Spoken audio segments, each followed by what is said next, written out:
Suppose that we have 1,000 immortal people on an island someplace. And let's say that 720 of these people are sane and the other 280 are demented.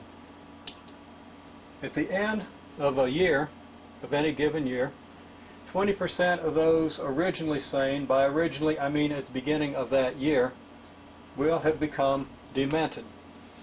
Whereas 10% of those who were originally demented will become sane. You should pause the tape and tell me, or figure out for yourself before you look any further, how many people are going to be sane and how many are going to be demented at the end of the first year. Now hopefully you paused the tape and you're ready to check your solution.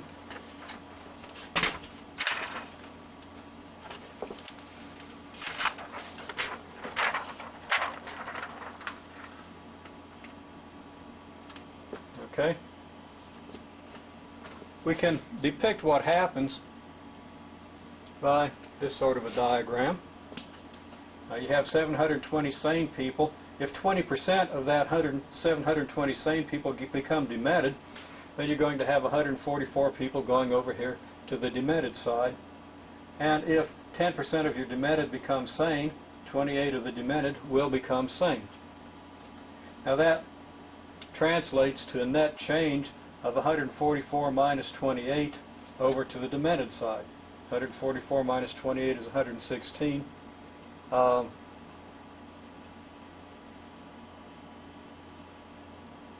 that we're going to lose 116 sane people, and we're going to gain 116 in the demented side. Okay? Looking at it from the point of view of the sane, we're losing 144 and gaining 28, meaning we lose a net 116.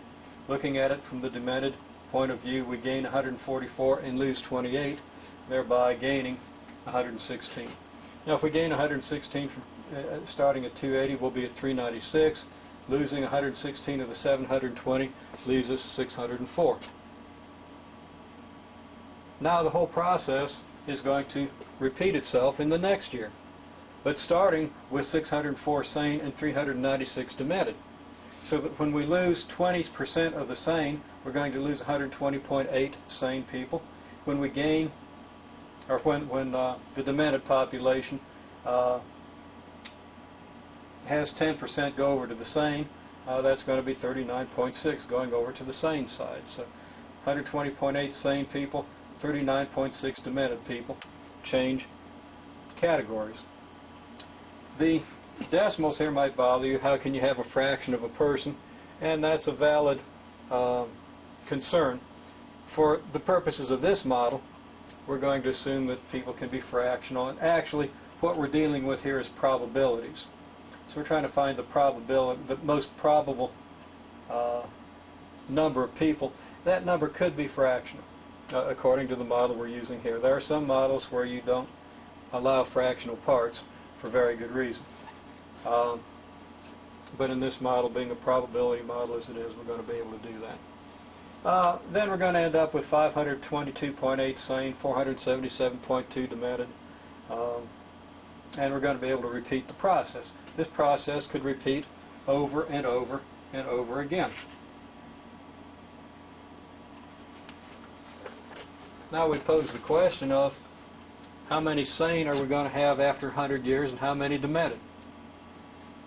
It looks pretty tedious to follow that procedure down, especially if we're going to include all the decimal places.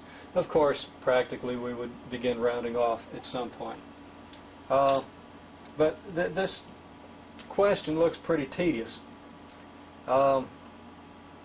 Actually, a much easier question is how many will we have after an infinite number of years.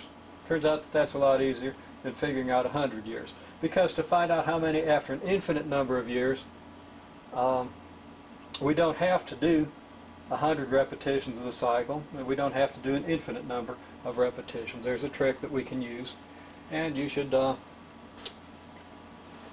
think about how we might do this before we get to the next tape.